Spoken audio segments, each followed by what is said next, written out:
Properties of equivalent matrix, तुल्य आव्यूह के गुणधर्म। थ्योरम फर्स्ट है, if A and B are equivalent matrix then exist non singular matrix R and C such that B is equal to R A C. यदि A और B तुल्य आव्यूह हो तो व्युत्क्रमणीय आव्यूह आर तथा सी के अस्तित्व इस प्रकार होंगे कि B इज इक्वल टू होंगे आर ए सी। यहां पर हमको दो बात समझना है, नॉन सिंगुलर मैट्रिक्स या फिर उसी को कहते हैं व्युत्क्रमणीय आव्यूह। नॉन सिंगुलर मैट्रिक्स इसी को बोलते हैं व्युत्क्रमणीय आव्यूह। देखते हैं ये क्या होता है, नॉन सिंगुलर मैट्रिक्स। जैसे कि कोई सा भी मैट्रिक्स है 1 2 3 4, यदि हम इसका डिटर्मिनेंट वैल्यू हम फाइंड करें 4 एकम 4 और 3 दूनी 6, ये आ गया -2। क्या ये 0 आया? नहीं आया, ये 0 की इक्वल नहीं है। Determinant value of A is not is equal to 0, 0 की इक्वल नहीं है। इस बात का मतलब यह है कि ये नॉन सिंगुलर मैट्रिक्स है, ये व्युत्क्रमणीय आव्यूह है। यदि यहाँ 0 आ जाता तो ये सिंगुलर मैट्रिक्स होता, ये व्युत्क्रमणीय आव्यूह नहीं होता। कोई सा भी मैट्रिक्स है, यदि हम इसका डिटर्मिनेंट वैल्यू फाइंड करें और ये 0 की इक्वल आ जाए और या तो फिर ये 0 की इक्वल नहीं आए, 0 के इक्वल नहीं आए तो इसको नॉन सिंगुलर बोलते हैं और इसको सिंगुलर बोलते हैं। अच्छा, ये सिंगुलर और नॉन सिंगुलर जानने से क्या फायदा है? नॉन सिंगुलर मतलब 0 की इक्वल नहीं आएगा, इसका वैल्यू जो है 0 की इक्वल नहीं आएगा। इस बात का मतलब यह है कि हम उसका व्युत्क्रम निकाल सकते हैं, व्युत्क्रम फाइंड कर सकते हैं, निकाल सकते हैं। हमको फर्स्ट तो यही पता चल जाएगा उसका डिटर्मिनेंट वैल्यू फाइंड करने से। यदि डिटर्मिनेंट का वैल्यू 0 आ गया तो फिर व्युत्क्रम आप नहीं निकाल सकते, यहीं से आप क्वेश्चन को आप छोड़ दीजिए। यदि 0 के इक्वल नहीं आया तो आप व्युत्क्रम आप आगे निकाल सकते हैं। व्युत्क्रम मतलब ए इनवर्स का वैल्यू आप फाइंड कर सकते हो। तो सिंगुलर और नॉन सिंगुलर जानने से तो हमको ये फायदा हो गया। अच्छा, व्युत्क्रमणीय आव्यूह भी इसी को हम कहते हैं, ये व्युत्क्रमणीय आव्यूह या तो फिर नॉन सिंगुलर मैट्रिक्स कहते हैं। ये बात तो हमको समझ में आ गई कि नॉन सिंगुलर क्या होता है और व्युत्क्रमणीय आव्यूह क्या होता है, दोनों का मतलब एक है। अब यहाँ पर एक शब्द आया है प्रारंभिक आव्यूह, इसको बोलते हैं इंग्लिश में एलिमेंट्री मैट्रिक्स। एलिमेंट्री मैट्रिक्स, ये क्या होता है एलिमेंट्री मैट्रिक्स?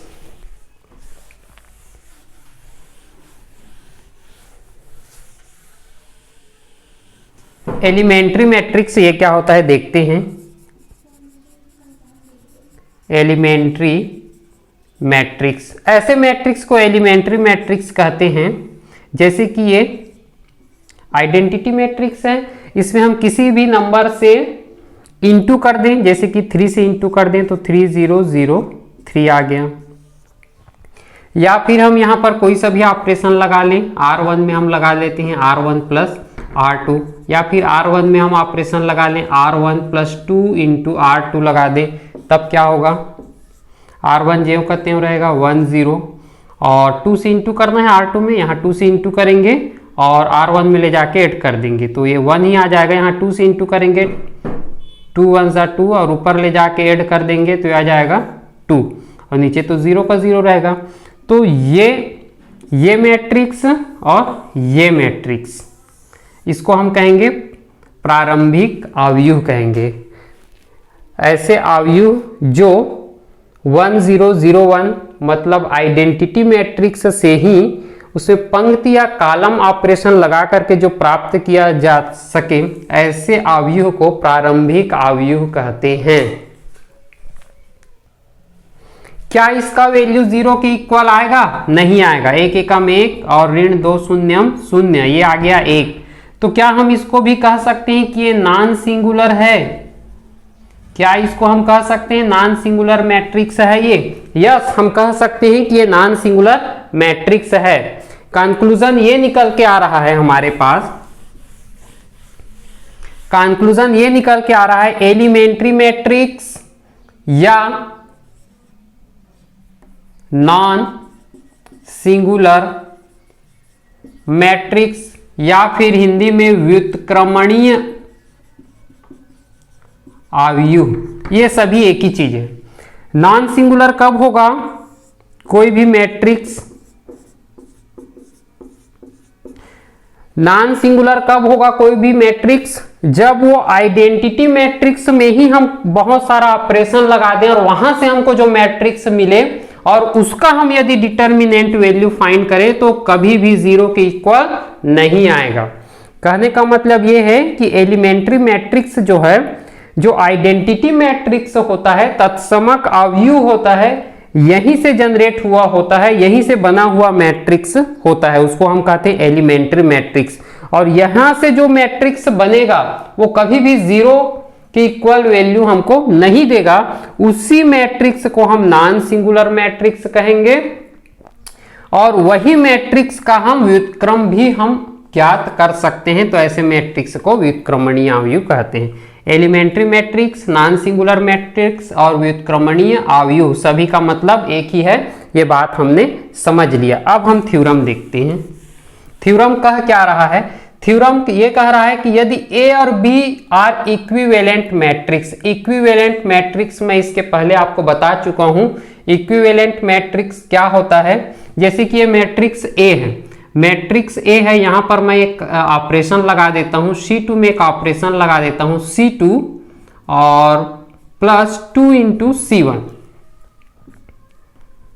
तो मुझे मिल जाएगा 1 3 1 1 3 2, ये ज्यों का त्यों रहेगा। मुझे ऑपरेशन C2 में लगाना है, C2 में ऑपरेशन लगा रहा हूं। क्या ऑपरेशन लगा रहा हूं मैं, C2 ज्यों का त्यों रहेगा, C1 में 2 से इंटू करूंगा, इसमें 2 से इंटू करूंगा और इधर ला करके क्या कर दूंगा मैं, ऐड कर दूंगा, तो ये आ जाएगा 2 एकम 2 और इधर ला करके ऐड कर दूंगा तो मुझे मिल जाएगा 4।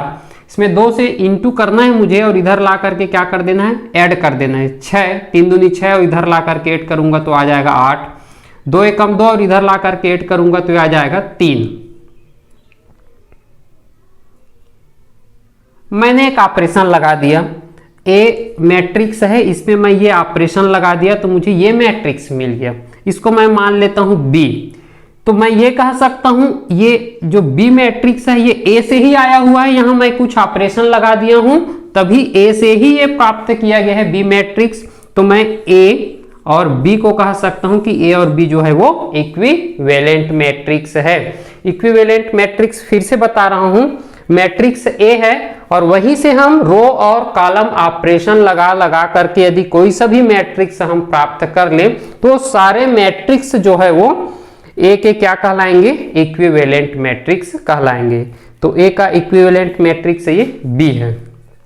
अब देखते हैं, यदि ए और बी इक्विवेलेंट मैट्रिक्स है, ये ए और बी जो है इक्विवेलेंट मैट्रिक्स है, then exist non singular matrix. Non singular matrix इस प्रकार से एग्जिस्ट करेगा, आर एंड सी जो है वो नॉन सिंगुलर मैट्रिक्स है, इस प्रकार से एग्जिस्ट करेगा कि बी इज इक्वल टू क्या आएगा, आर ए सी आएगा, R A C is equal to क्या आ जाएगा, बी आ जाएगा। इस बात का मतलब ये है कि आर जो है वो नॉन सिंगुलर मैट्रिक्स है, इसका वैल्यू जो है कभी भी जीरो के इक्वल नहीं आएगा, या फिर ये वाला जो मैट्रिक्स है वो किससे मिलकर के बना हुआ है, 1 0 0 0 1 0 0 0 1, इसी में ऑपरेशन लगा करके ये मैट्रिक्स बनाया गया है, पहली बात। दूसरी बात, ये सी भी क्या है, आर एंड सी भी नॉन सिंगुलर मैट्रिक्स है, सी का भी वैल्यू कभी भी जीरो के इक्वल नहीं आएगा यदि इसका डिटर्मिनेंट वैल्यू फाइंड करें।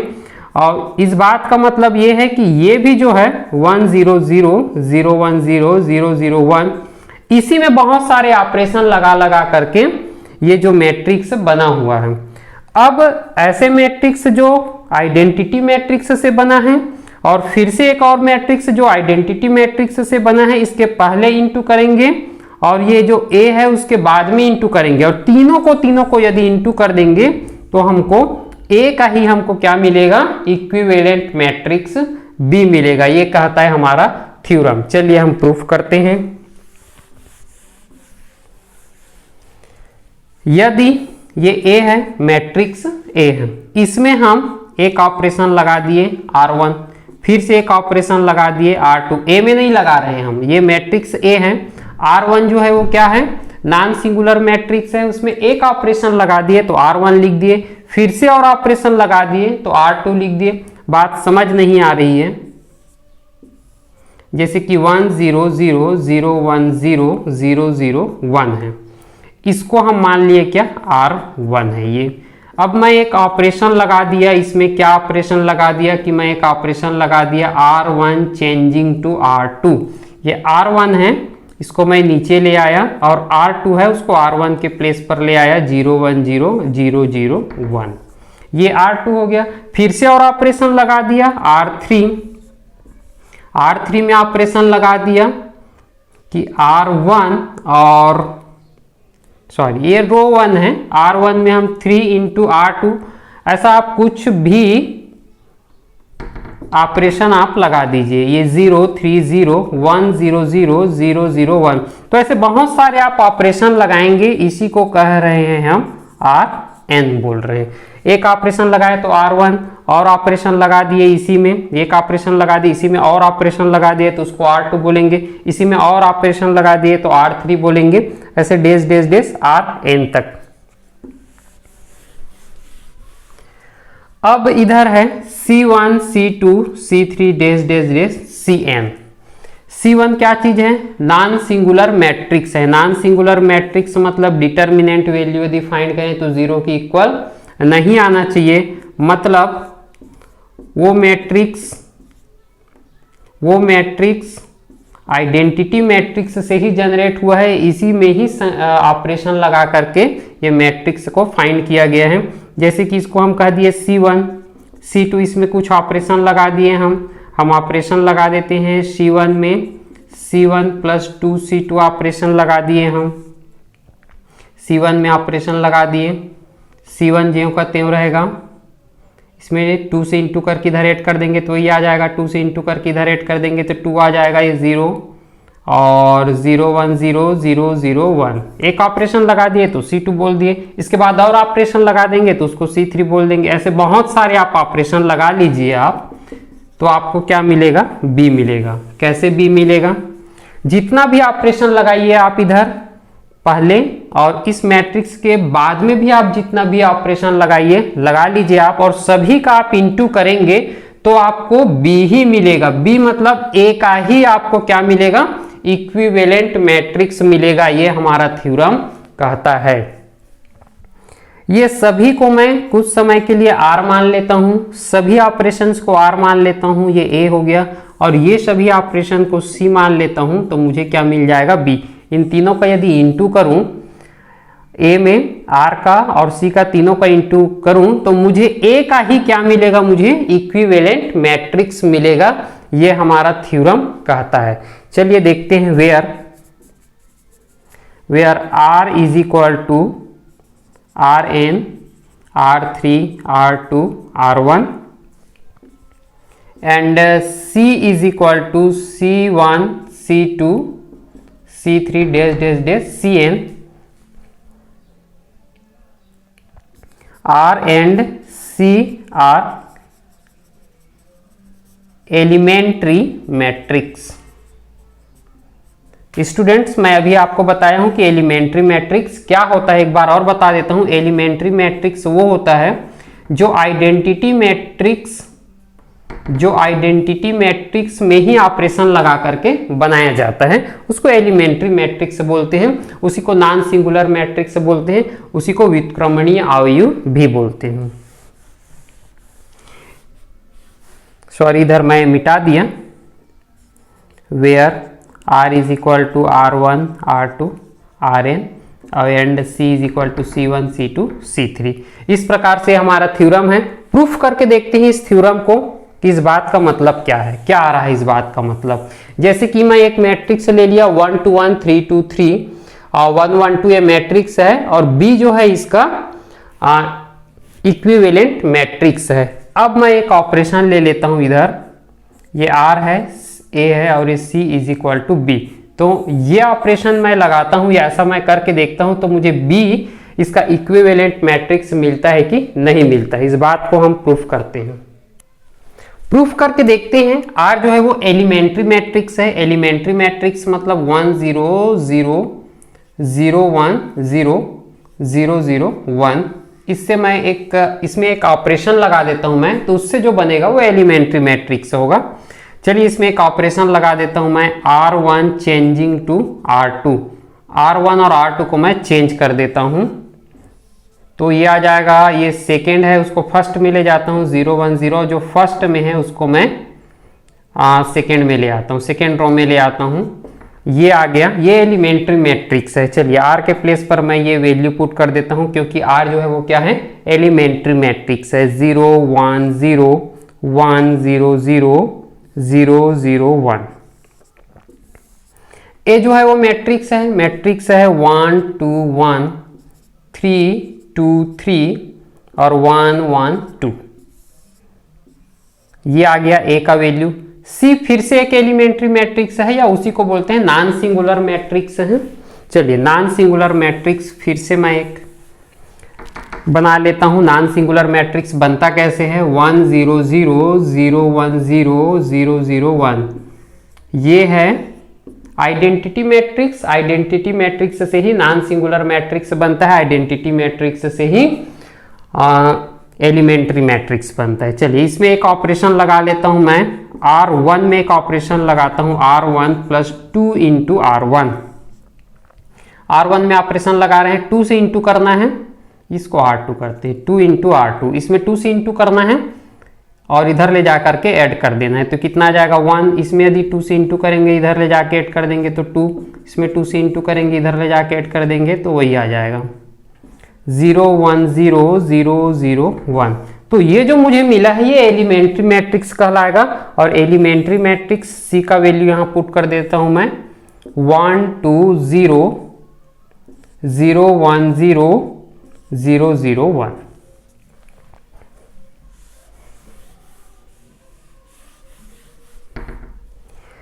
ये आ गया R का वैल्यू, ये A का वैल्यू, ये C का वैल्यू। अब हम इसको सॉल्व करेंगे तो क्या हमें B मिलता है। B मतलब क्या, A का ही इक्विवेलेंट मैट्रिक्स मिलता है। यस करके देखते हैं। चलिए इंटू करते हैं, सबसे पहले इन दोनों का इंटू करेंगे, फिर जो आएगा उसके साथ इसका इंटू करेंगे।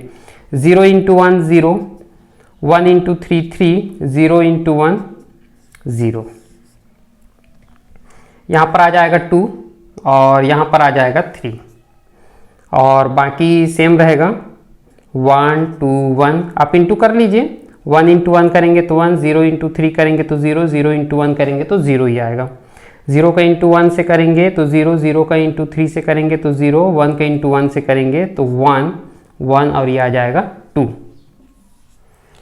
1 2 0 0 1 0 0 0 1। फिर से इंटू कर देंगे, 0 0 को मिटा देता हूं मैं। चलिए फिर से इंटू कर लेते हैं। 3 का इंटू 1 से करेंगे तो 3 आ जाएगा। 2 का इंटू 0 से करूंगा तो 0, 3 का इंटू 0 से करूंगा तो 0 आ जाएगा। फिर इसका इंटू इससे करना है, 3 का इंटू 2 से करूंगा तो यह आ जाएगा 6। 2 का इंटू 1 से करूंगा तो आ जाएगा 2। 3 का इंटू इसका इंटू इससे कर रहा हूं, 3 का इंटू 0 से करूंगा तो आ जाएगा 0। 3 का इंटू 0 से करूंगा तो 0, 2 का इंटू 0 से करूंगा तो 0, 3 का इंटू 1 से करूंगा तो आ जाएगा 3। फिर 1 का इंटू 1 से करूंगा तो आ जाएगा 1, 2 का इंटू 0 से करूंगा तो 0, 1 का इंटू 0 से करूंगा तो 0, 1 का इंटू 2 से करूंगा तो आ जाएगा 2 और 2 का इंटू 1 से करूंगा तो आ जाएगा 2 और 1 का इंटू 0 से करूंगा तो आ जाएगा 0। 1 का इंटू 0 से 0 आ जाएगा और ये आ जाएगा 1। 1 का इंटू 1 से 1, 1 0 आ जाएगा, 0 आ जाएगा, ये आ जाएगा 2 और 1 इंटू 2 2 आ जाएगा और 1 इंटू 1 1 आ जाएगा, ये 0 आ जाएगा। 1 का इंटू 0 0, ये आ जाएगा 2। तो यहाँ पर देख रहा हूँ 3 1 1 6 और 2 8, 2 और 2 आ गया 4 और 2 और 1 आ गया 3 ये आ गया 3 1 2। इसको मैं चेंज कर लेता हूँ, क्या चेंज करता हूँ, R1 के प्लेस पर R2 को ले जाता हूँ और R2 के प्लेस पर R1 को ले आता हूँ। तो ये आ जाएगा 3 8 3 1 4 1 और यहाँ पर है 1 3 2 1 3 2। इस प्रकार से आप देख लीजिए आपको एक्चुअल में मिला क्या, B ही मिला। इसको हम सभी को सॉल्व किए और एक्चुअल में हमको क्या मिल गया, ये B का ही वैल्यू मिल गया। मतलब इसको जब भी हम इनटू करेंगे तो हमको A का ही क्या मिलेगा, इक्विवेलेंट मैट्रिक्स मिलेगा। ये हमारा थ्योरम कहता है और हमने थ्योरम को प्रूव कर दिया। Thank you for watching this video.